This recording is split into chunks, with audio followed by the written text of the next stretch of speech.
Hello and welcome to Weekly News Highlights. Let's begin with the keywords that made headlines this week. President Lee Jae-myung is on a 10-day European tour with stops in Belgium, Italy, and the Vatican before attending the G7 summit in France. As the largest FIFA World Cup ever gets underway across North America, South Korean fans are already rallying behind the national team.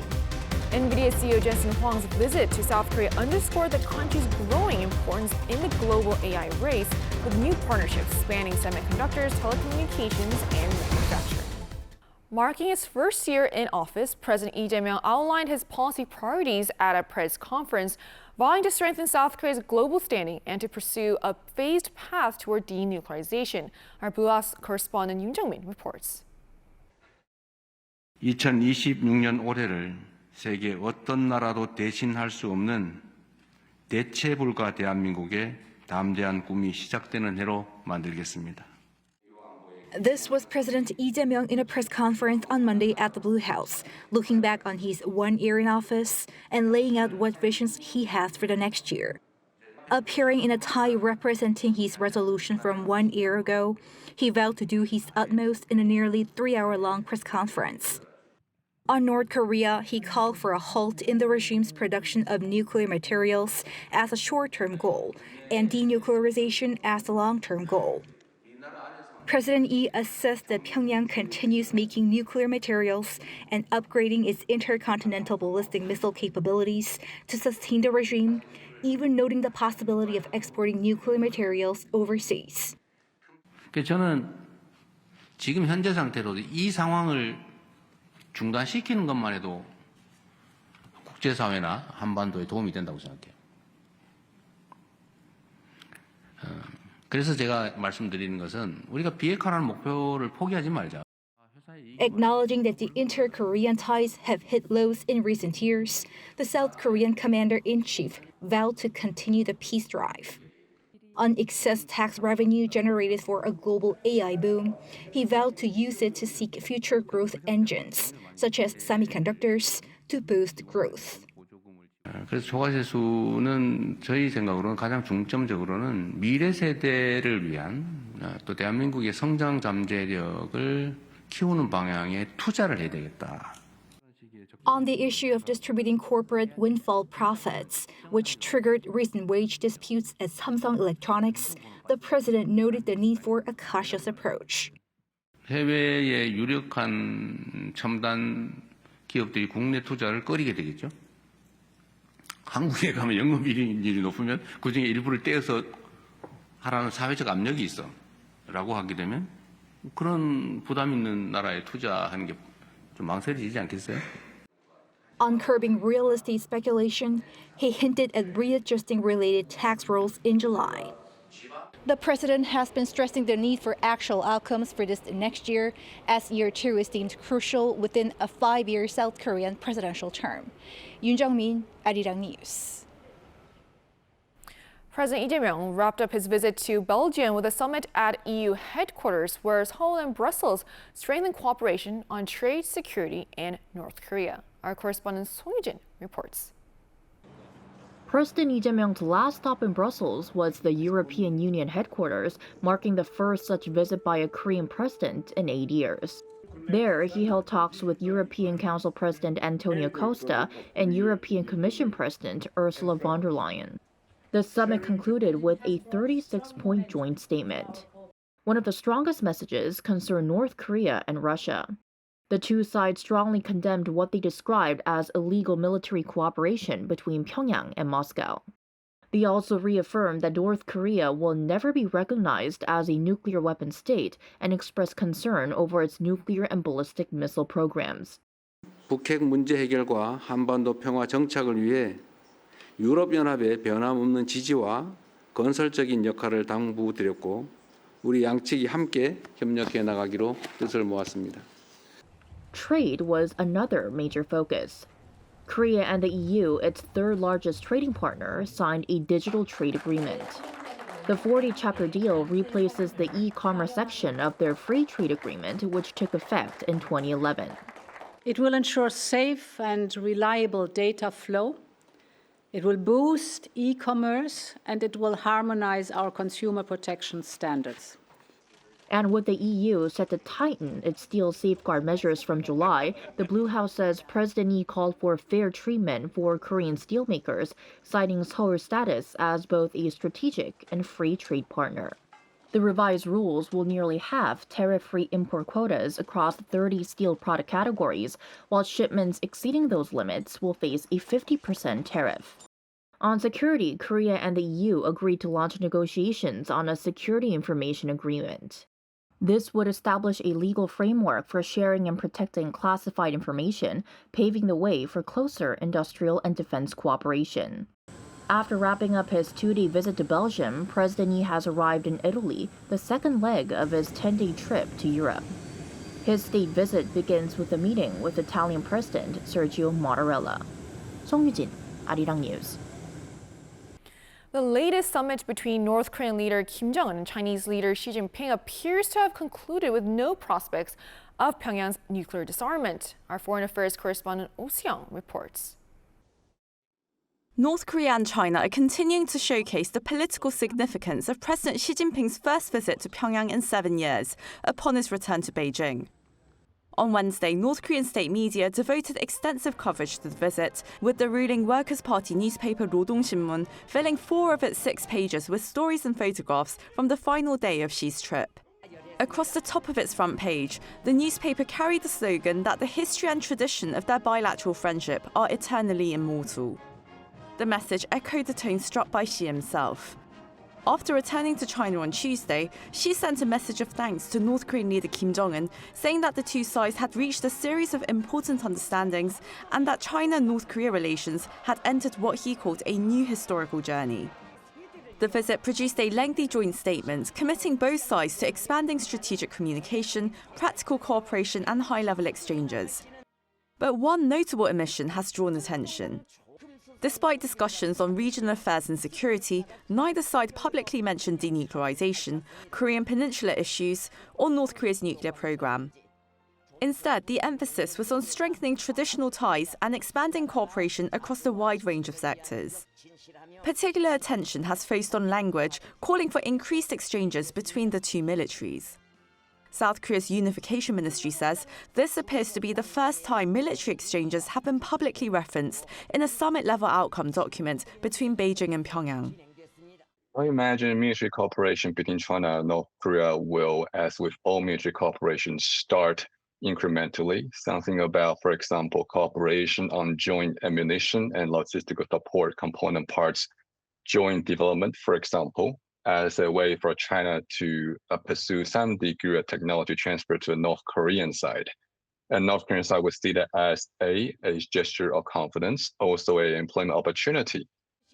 For Seoul, the visit has been closely watched not only for what was said, but also for what was left unsaid, as China and North Korea move to deepen strategic ties without publicly addressing denuclearization.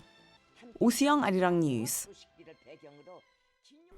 North Korean state media, along with Chinese President Xi Jinping himself, are continuing to highlight the significance of Monday's summit between Xi and Kim Jong-un, describing it as a beginning of a new historical journey. Chinese President Xi Jinping and North Korean leader Kim Jong-un held a rare summit in Pyongyang on Monday, emphasizing military relations, with no public mention of denuclearization. The talks were held at the Kumsusan State Guest House on the first day of Xi's 2-day state visit to North Korea, his first in 7 years.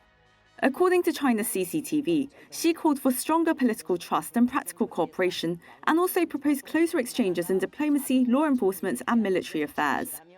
He also called for expanded cooperation in trade, agriculture, construction, science and technology, and healthcare, as well as more people-to-people exchanges through reopened border crossings, civil aviation, and international passenger rail links.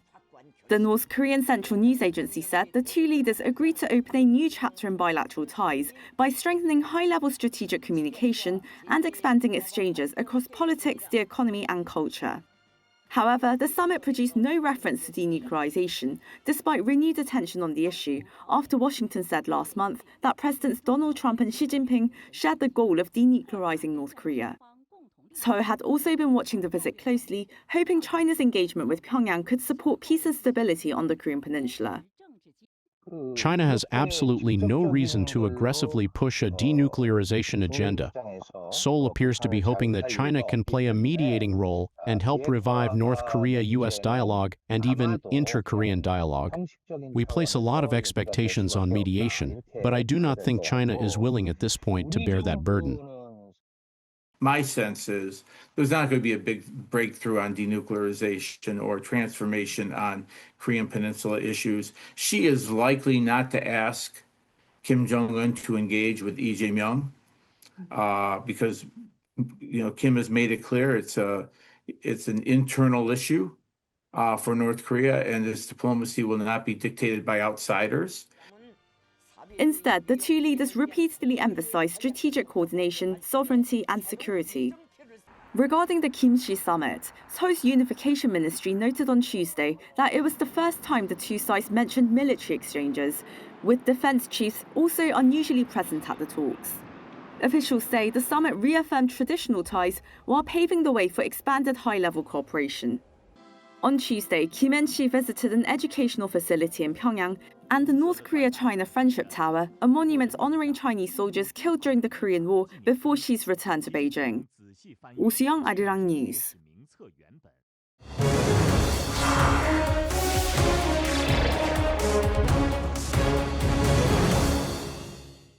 NVIDIA CEO Jensen Huang's recent visit to Korea has been all over the media. But beyond the media frenzy, what does this visit mean for Korea's artificial intelligence infrastructure? Joining us in the studio to tell us more about this is our business correspondent Park Junan. Junan, thank you so much for coming in today. It's good to be here, Sujin. Right, Junan, to start off, let's talk business. So what were the business partnerships and deals that were made during his visit?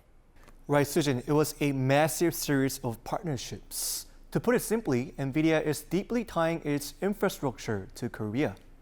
Not only Korean tech titans like Samsung, SK, and the Hyundai Group, but he also met with local startups, integrating the company's AI ecosystem. First, in the memory sector, SK hynix will co-develop next-generation memory for NVIDIA's upcoming AI platforms, including their new Vera Rubin supercomputers and Jetson Thor robotics processors. Samsung Electronics will continue cooperation with NVIDIA on its HBM4 and HBM5 memory products, as well as its foundry business, pledging to deliver tangible results moving forward.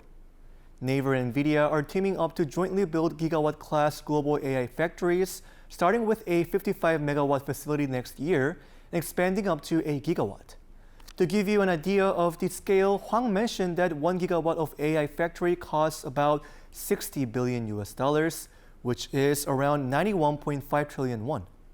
SK Telecom is also planning to build AI factories starting next year. On the hardware side, LG, Hyundai Motor, and Tucson are expanding their work with NVIDIA on humanoid robots, smart manufacturing, and autonomous driving. I mean, that is an enormous scale of investment. So what makes Korea so ideal for the next generation of AI? Right, Sujin, unlike sheer computing that mattered in the last few years, the technology is rapidly moving to third-generation agentic AI, which operates with minimal or no human guidance.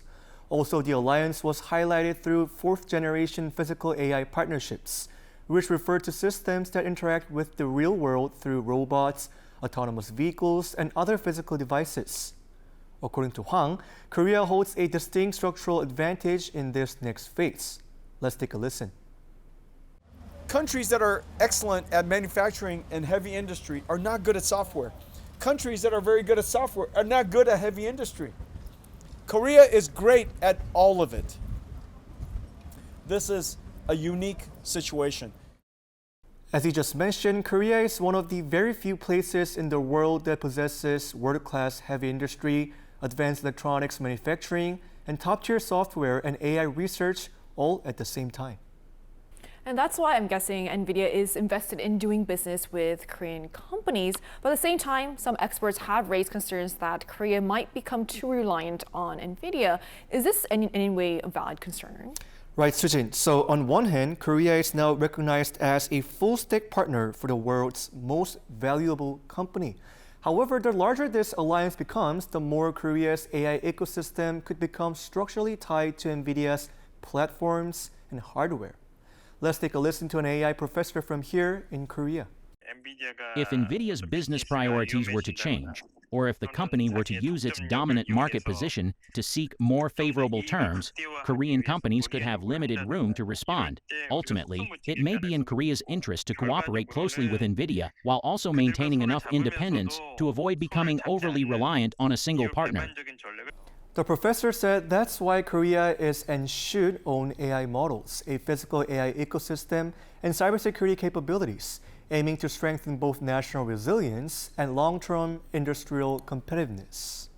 Right, China. So we also saw him do a lot of things we usually don't see CEOs do. So was there any marketing strategy or reason behind him doing all those activities?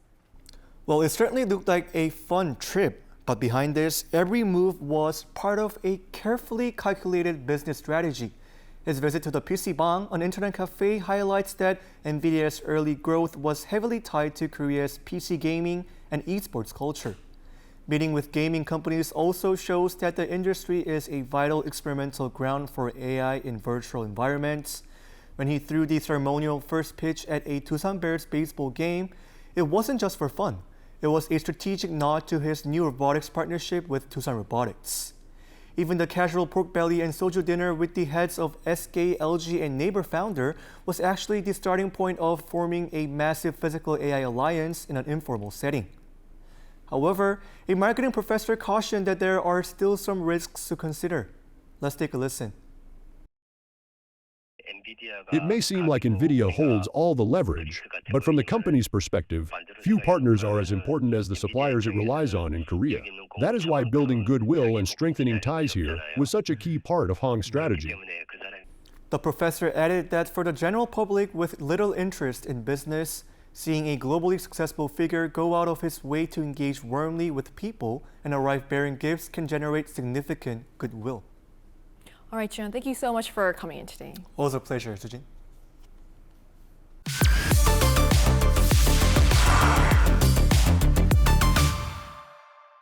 The country's real GDP for the first quarter of this year has been adjusted upward.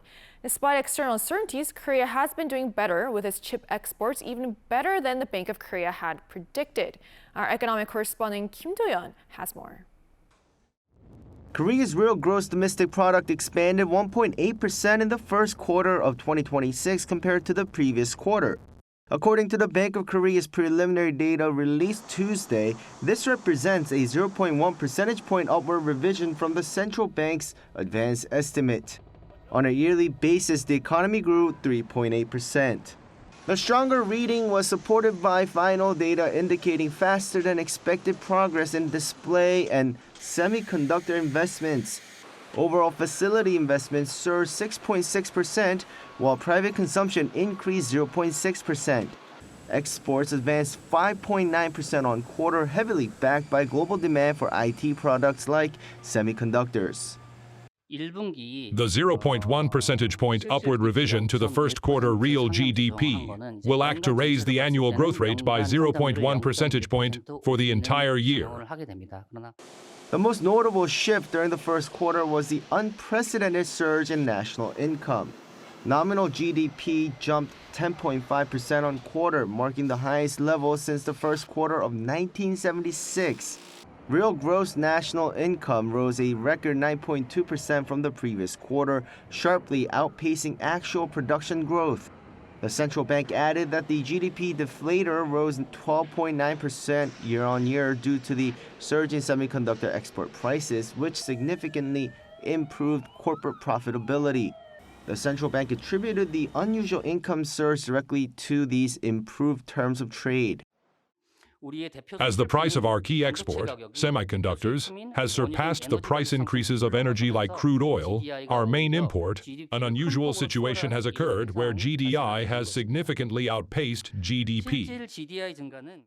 If this corporate performance and nominal growth trend continues, Bank of Korea officials project the nation's per capita gross national income could reach its next major milestone much earlier than the previously anticipated target of 2028.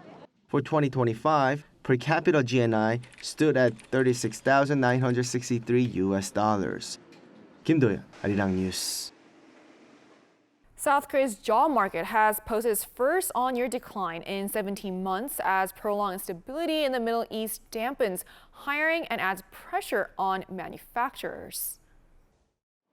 Korea's labor market has recorded its first job loss in 17 months, driven by the mounting economic toll of the prolonged war in the Middle East. According to the Ministry of Data and Statistics on Thursday, the total number of employed people fell by 40,000 on year to 29.12 million in May. This marks the first contraction since December 2024. The manufacturing and agricultural sectors absorbed the heaviest blows, shedding a combined 261,000 positions. The government points out that these external geopolitical shocks are finally manifesting in domestic factories. It seems to take considerable time for rising oil prices to cause supply chain difficulties for companies, and for those effects to then impact employment. If the Middle East war had ended in a short period, it might have ended without such an impact, but as it continues, the accumulated effects likely resulted in the negative figures this month. This corporate hesitation is hitting younger job seekers the hardest. The employment rate for those aged 15 to 29 dropped by 2.4 percentage points, pushing their unemployment rate to 7.2%. The global supply chain pressures are fundamentally reshaping domestic recruitment strategies. When external factors like the Middle East war arise, companies inevitably delay hiring new people, which directly impacts young people seeking jobs. The shift toward hiring experienced workers has also heavily affected employment for those in their 20s. Acknowledging the situation, Finance Minister Koo Yoon-chul at an economic ministerial meeting on Thursday warned that these sectoral slumps must not spiral into broader job insecurity. In response, the government has eased requirements for employment retention subsidies. To specifically tackle the youth employment slump, Koo pledged to fast-track the Youth New Deal initiatives. This includes launching specialized training programs in the second half of the year to equip over 1,000 young people with skills in advanced sectors such as agentic AI. Kim Do-yeon, Arirang News. Well, the world's biggest sporting event is officially underway as the 2026 FIFA World Cup kicks off across North America, marking the largest tournament in the competition's history. South Korean fans are gearing up to cheer on the national team. Chung Yun has more.